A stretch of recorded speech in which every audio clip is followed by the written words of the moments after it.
Blair Denwette here from the Reminiscence Group. I'm chatting with Douglas Bell, and Karen, my daughter, is doing the recording.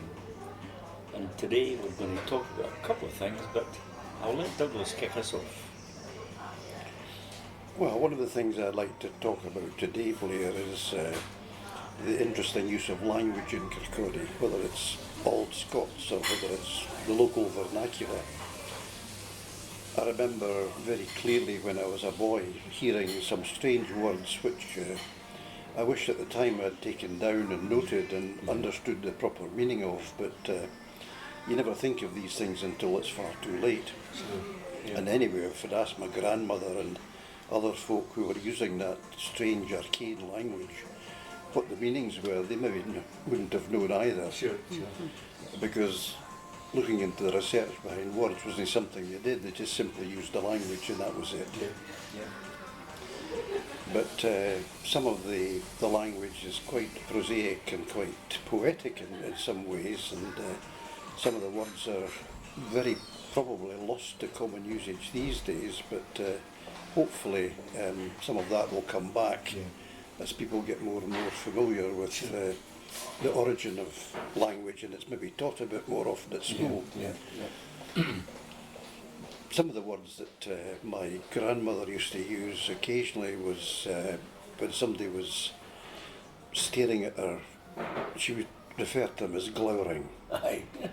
Now, glowering has its origin in a German word which means causing something to become quite dark, and that was the meaning of the was that your understanding too, Blair? Oh yeah. Stop glowering. No, you're looking at them and you're not thinking very nice thoughts. It's a bit nasty. The other word she used to call me sometimes when I was behaving like a bit of an idiot, clumsily, she would refer to me as a big sumph. I'm not even sure if I know how to spell it, but I'm assuming it's SUMPH. Yes, that's my spelling. And when she was doing something that wasn't particularly clever, she would refer to herself as being offy dunnert. Aye, dunnert. Dunnert and gleeky.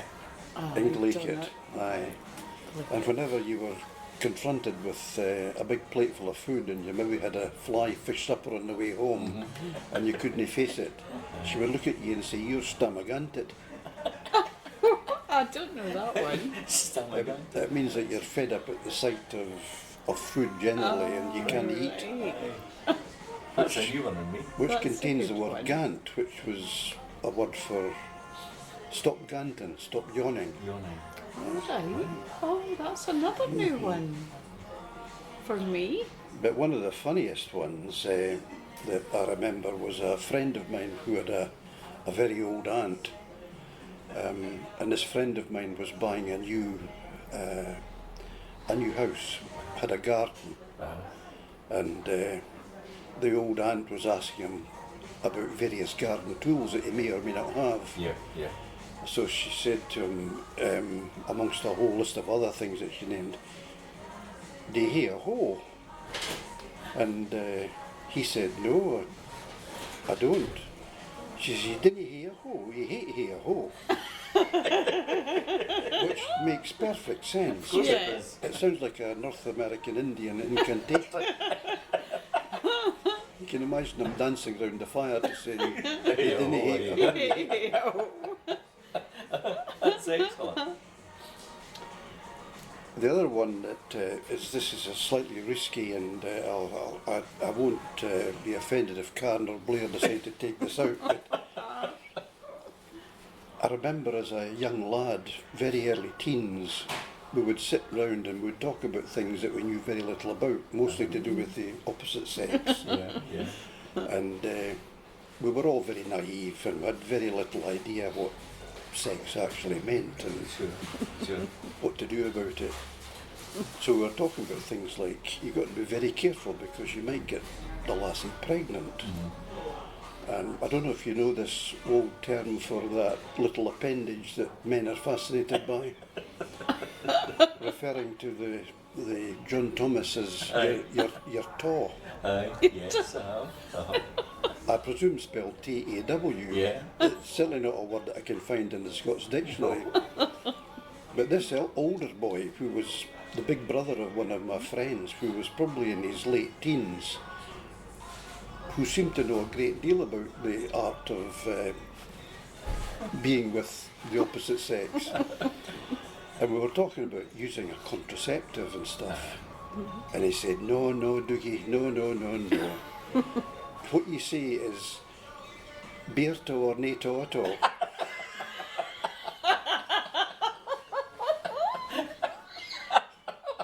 That's brilliant. That's really, yeah. And the other word my grandmother used to use when referring to my grandfather, I would say, where is he? She would say, he's through in the scullery. Right. And he's counting his skulls. Now, I don't know how he spells skulls, but I think it's S-C-U-L-L-S. Yes. And it meant he was doing he'd maybe put a bet on it with a bookie, and he was working out what his winnings would be and what the costs would be. And that was counting your skulls. Wow. Oh. And I've never heard that since, and I never asked at the time how it was derived, but she probably wouldn't have known. I think one of the I remember them talking about the scullery. Mhm. Yeah. And I always took it that they were talking about the pots. So the metal. You know, the metal that were used, like you talk about the ashet, for example, the pie dish, and the pots, the different types of pots, but that was always what I thought was the skulls. But possibly it's a bit of both. Well, scullery comes from esculieri, the French, Right? and from that esculieri we get scullery. Right. It also comes from the Latin word scutella, which is a Latin for a dish, A dish. a serving dish. Oh, And the scullery was actually not the kitchen itself, it was a room beside the kitchen where you did all things like pots and pans and Yeah. food preparation. Right. Oh. Aye, that's a different name to it. But the other thing I heard at the weekend, watching a football game, was somebody referring to a goal being scored, said, "What a blooter!" Uh-huh. And I've heard it, he blootered that right in he there. blootered the ball past the goalie. Yeah. But I'm not sure how that relates to somebody who is very drunk being blootered. No. I can't see the Didn't you connection there. know? Blootered. I know that is. Oh. But then when we used to talk about the drunk guys being half chucker. Aye. Half chucker. It's that Yeah. strange one. Chucker. Chuck it, But yes. Chuckett, when I was young, was no very good looking. If you were Right. Chuckett, Right. but that's what he's Chuckett. he's Chuckett. But then half Chuckett we used as well. Yeah. Strange. The thing that got me about language was my mother and father. I think mainly coming through my father, but he absolutely detested us using language like what would be seen to be Fife or Kirkcaldy or, the word I when referring to I ken. We used that at school, but I wouldn't have dared to say that at home. No. It would have had to be yes, I know. So he was always one for talking properly. And we would got a clip round the ear or a scud along the jaw. Well, I remember when I would come in and maybe talk fairly posh as opposed to the vernacular. Yep. My grandmother used to say to me, "What's up with you? You're talking awfully pink." I like that. And again, I never understood the origin of that, but that was her way for talking very poshly, was talking pink. Aye, we were always referred to as quite posh. you know, if you did talk, as I would say, properly, as my dad used to say. Everybody used to say that I was posh. But I think it's something that's grown with me because I still find myself, when I'm in company, I get into the Kirkcaldy dialect, or I get into the language of the local. I did it in Dundee. I was 30 years in Dundee. So when people spoke there, I would pick up on what they were talking about quite easily, and I'd repeat it, and it would come across as people didn't know where I was actually from, because I didn't have the local vernacular. It was always something that was quite foreign, quite posh. Yes, it's interesting. It's almost like speaking a second language in some senses. Yeah. I must say, I like to hear people talking Scots and people talking, you know, just natural to them, and there's nothing put on about it. Where I feel that to talk Queen's English, as they talk about, I just hate to hear what the term BBC English being spoken by a local person, you know, and yet I can do it myself and I don't like it. I'd much prefer to talk Scots. I was never taught it. Yes, it's nice if you can vary your delivery of language to suit the circumstances. If you start talking in a very posh way in front of some company, you're probably running the risk of getting a bit of a thumping for being not one of them. Sure. Yeah. I think Dundee, particularly Dundee, where everything is turned into A's, you know, a pay. Yeah. It's that, I don't know if you know, but the actual beginnings of all of that were when they had the mills, the jute mills, and the noise of the machines for the jute mills, they had to get their language to actually work in with the sound of the jute mills so they would hear what they're talking about. That makes sense, yeah. So everything was an S sound, which was much sharper than the dull sound of the machinery.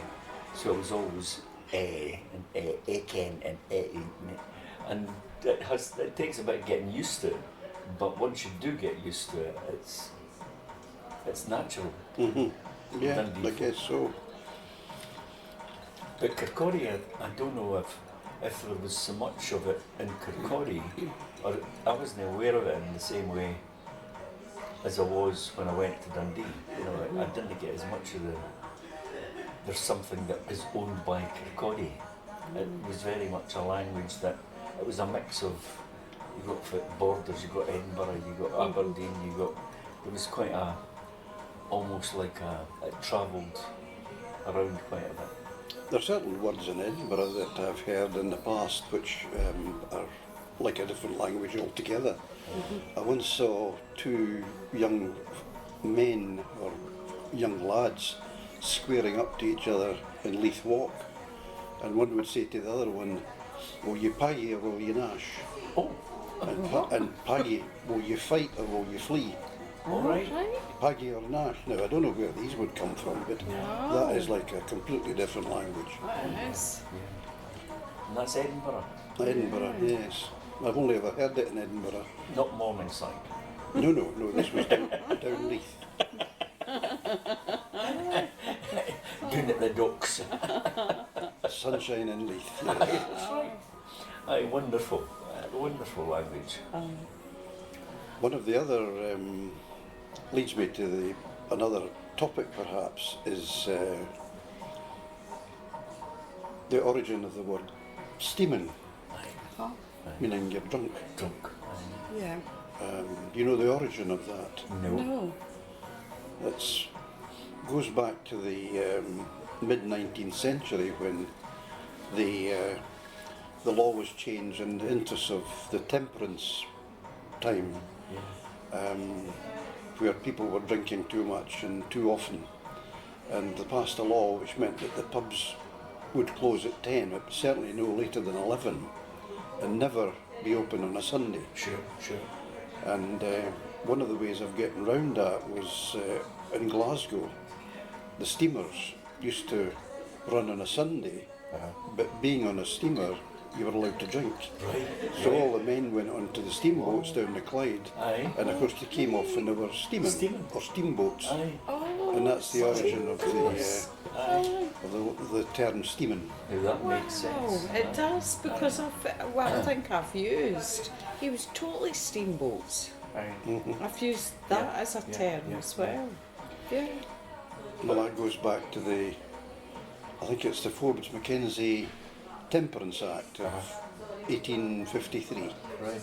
So it goes back a fair old while. Aye. Goodness. Wow, that's a good one. Aye. But I think that different parts of Fife are very different as well. Yeah. When I was working up in Benart area, that's where I was classed as posh. And where's Benarty?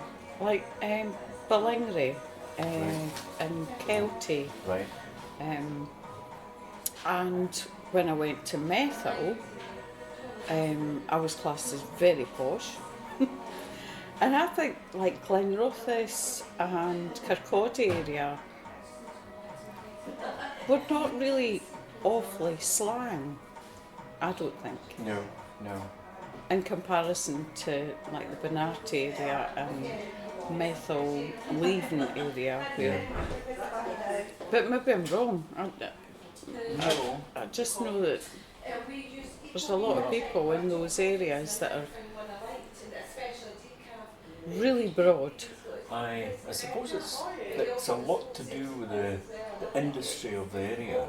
You know, so where you've got the fishing, where you've got the coal mines, where you've got the linoleum, where you've got, I think a lot of that actually created the language that you use within that particular area of work. Yeah. A lot of the miners, they had to again have their own language, and a lot of it was pretty alien to anybody that wasn't a miner. Yeah. So you found it in Dialect, for example. That was certainly the Cook Street, Stewart Street area was mainly miners that were in the houses around the day. So when you went in, it wasn't just the language; it was the whole hospitality thing. You know, when I was collecting the rents there, you know, you would just come in, Lottie, and get it behind the door or wherever. Or it wasn't behind; it was a hen. So you're again talking about a different thing altogether. But no, it's languages. Talking about language though, and you were talking about pubs and drink. Where was your first pint? Do you remember? I think it was in the probably the Rising Sun in Dysart. Right. I remember we used to go into the jug bar there, which was just a wee side room off the main bar, and you were served through a wee hatchway. And I remember I was sitting enjoying a pint there one day with another friend of mine who was also slightly underage, and in walks a sergeant of the police. Oh dear. Who eventually went and told my parents that I'd been caught drinking underage, and But talking about, you mentioned the police, the name that we had for police, the Stardies. Stardies. Stardies, where did that But you come know why from? that is, eh? No.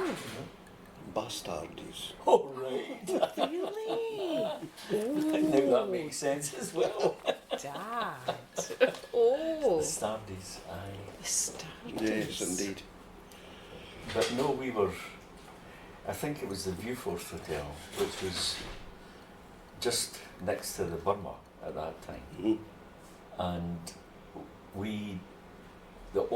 that was the only place that you could actually get a drink on a Sunday evening, and the only way you could do that was to have a meal, what they talked about, a meal. But we used to go in and get a bowl of stovies and a pint, so that allowed you to have the pint, a plate of stovies. Well, that leads me to think about the Bonifide Traveller days, Right. which I used to be impressed by as a boy. We used to go up to the Galatown and see the crowd of men standing outside the elbow room at the bus stop, waiting to get a bus to Thornton, because they had to go 3 miles to a hotel in Thornton to get a drink on a Sunday. And when you got to Thornton, there was a similar group of men waiting for the bus to Kirkcaldy. Right. So the population changing over That's right. on a Sunday regularly, Goodness me. from Linktown in Kirkcaldy out to Burnt Island. The same thing would happen. Yeah. Yeah. And that was a very common occurrence. And the other vehicle for getting a drink on a Sunday would be the mystery tour from I the was Bronx. just going to say that, the mystery tour. You would take away a busload of folk, men and women, and you would stop at a hotel maybe about 5-10 miles away, and the men would go and have a good drink, and some of the women too. Right, right. But the difference was that on the way back there were lots of community singing in the bus. That's right.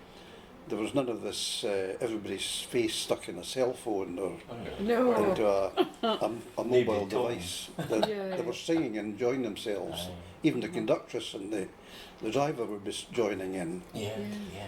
But all over Scotland that was happening on a Sunday, mystery tours. Mystery tours. Wow. And the mystery tours really didn't have to go very far. It No. was just to somewhere that was nice, that people could go out and get a wee bit of shopping or something, but to go Some to a meat. hotel where you Aye. would get a pint and, you know, have a good natter. That's nice though, but- isn't it? I mean, we did that as teenagers because it was like that. It was something to do. That was company. And We didn't have television to be No, that's taking up all your time. No. Or no. sport on television was unknown. Aye. Yeah. I remember the first football game I was looked at on television was, remember the days of the Showbiz 11? Oh yeah. Aye. Used to aye. play against That's another Showbiz 11, Aye, and aye. it was terrible football. Aye, But it was just celebrities. But That's right. the idea of seeing football on television was such a I know. unique thing Aye. that you'd be watching. You'd watch a top going round. And yet now it's football all the time. You get nothing but football. Well, I was Ah, I watching a game last night, and they proudly announced that next season they're showing 245 games next year, Oh my dear. and goodness. that's just from the English divisions. Yeah, Oh, Doesn't gee. include the Scottish games. So Yeah. talk about overkill. I know. Mm-hmm. Awful. Aye, but the Bonifide travellers you're talking about, Douglas, I remember the elbow room really well because we used to go to a folk club there on a Monday That's right. and we saw all the big stars of the day. Billy Connolly sang Billy Connolly there, sang aye. there, aye. And Archie Fisher. Archie Fisher, he was regular, aye. Of course, he was a local guy, Archie. Don't know that Um, name. He's still kicking around. He does. He's aye. 80 something now. That's right. But he's got a sister who's active in the folk scene Folk as well. scene, That's right. Aye. But no, the folk club Kirkcaldy, it wasn't about drinking. You know, it was like you had a good night of music, and you're lucky if you came out after a pint. But it was just a good night of music, good sing. Yes, indeed. These days are all gone now. Aye. Everybody seemed to be desperate for a drink on a Sunday though, by the sound of things. Well, it was the day that you couldn't, you know. When so you it was couldn't get When you something, couldn't, you would wanted have- it. That's exactly right. And you've got to think about it, Karen, that the majority of people, like man and woman, the only day that they had was a Sunday to go out together because They the were man working. was working every day, 6 days a week. Yeah, And if you got a half day on a Wednesday, then you were pretty damn Yeah. lucky. yeah. Was it not all about the religion though? That it was supposed to be church and no housework and no, Aye, you know, all that. that's how it was started. Sunday. Aye. It was all based on religion. And Yes, did- it was the church groups were important, and but also the temperance societies were very strong at that time. And What I'm would not they- sure if What would they? just groups mostly made up of women originally who would be very keen to get men stopping drinking because, you know, the man would come home with his wages and maybe spend half them in the pub before he got home. Oh dear. And of course the women were just at their wits' end. Oh dear. Yeah, trying to feed the bairns. When I was in Nairns, when I worked in Nairns, a very short period of time I was between jobs, and there was a job offered to me. It was in the factory in Nairns, and it was 12-hour shifts. That was a guy, an Irish guy, on the same squad as me, and he would get his wages on a Friday night or a Friday at 6 o'clock, because it was 6 to 6 the hours that you worked. So when he got his wages at 6 o'clock, he was straight for the factory and at the pub. And he was a gambler, so he would sit and play cards in the pub, and he would gamble his whole wage away. He would be left with nothing to take home. Oh my goodness. So the number of times that he got chased at the house because he didn't have any money, any pay, that he take home to the bairns. I think he had 4 or 5 kids. Dear me. But it was quite commonplace. You know, Well, I suppose the pub was the only place you could go to find relaxation. There was no television in those days, or very little. No. talking about Nairns and television, we had, when Cassius Clay, Muhammad Ali eventually, when he had his first fight with Sonny Liston, the factory, we had all worked our butts off to try and get our piece work done by the time that the fight was starting, so to be able to listen to the fight on the radio and the bothy in the factory. And we all got, we managed to get the work done, got along with the bothy, got all settled in, and Clay knocked out Liston in the first round in about a minute and a half. So the rest of the shift sat and sleep. I remember that fine fight well. Who was the British heavyweight at the time? Was it Don Cockle? Don Cockle, Rocky Marciano was his fight with Don Cockle. Yes, Rocky names Marciano. from the past. Oh yeah. But it's when you start talking about, you know, like you started off talking about language and vernacular, and you know, it's all that stuff that just conjures up all these different memories, whether it's your granny or whoever it was that talked in that way, and that, you know, you just got used to the way they talked and the words that they used, and wonderful, flowery, you know, just, and yet you've got a bloody Prime Minister that's talking now about everybody that comes into the country having to speak English. Yes, I've got no high regard for our present Prime Minister, but I don't see very many alternatives around either. No, there aren't. No. No, at least not south of the border. No, We could do something more up here. I think so. Yeah. Just to completely digress on that queue, Blair, Yeah. I'm so annoyed at the fact that we're paying more for our power and our water, Yeah. and we ship most of it south of the That's border. right. Yeah. And all these development projects that are being listed by the Chancellor are all in the home counties. Yeah. I think one's up in the northwest, and that's the only one, Right. and nothing at all for Scotland. No. Dreadful. Shocking. Absolutely dreadful. When I saw that about, you know, his chat, his meeting with Trump, and the fact that he didn't even mention Scotch whisky. There was nothing mentioned at all that was produced in Scotland. It was everything just south of the border. Yes, It's sad. we're in a bit of a mess. We are. And unfortunately there isn't the drive, you know, it's when it comes to Scotland and their politics and the way they're driven by English Westminster, we won't ever have the kind of numbers that we need to get actual majority when it comes to how we vote.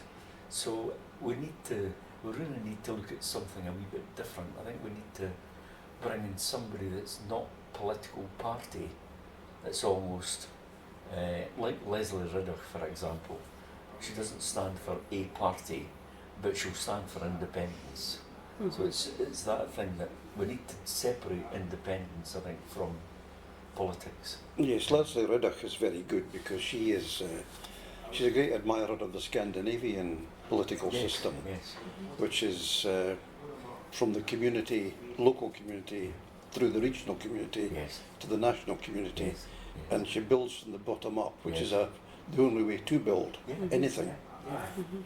So she would be very good, but But then, to a large extent, that's almost going back to what when I was 15, 16, when we were talking politics, it was always seen that you had your local scene, your local politics going on for the local community. So there was nothing about party politics within that. If you were Labour, well, yeah, you were seen for the working man, blah, blah, blah. But it was never the political emphasis that it is now.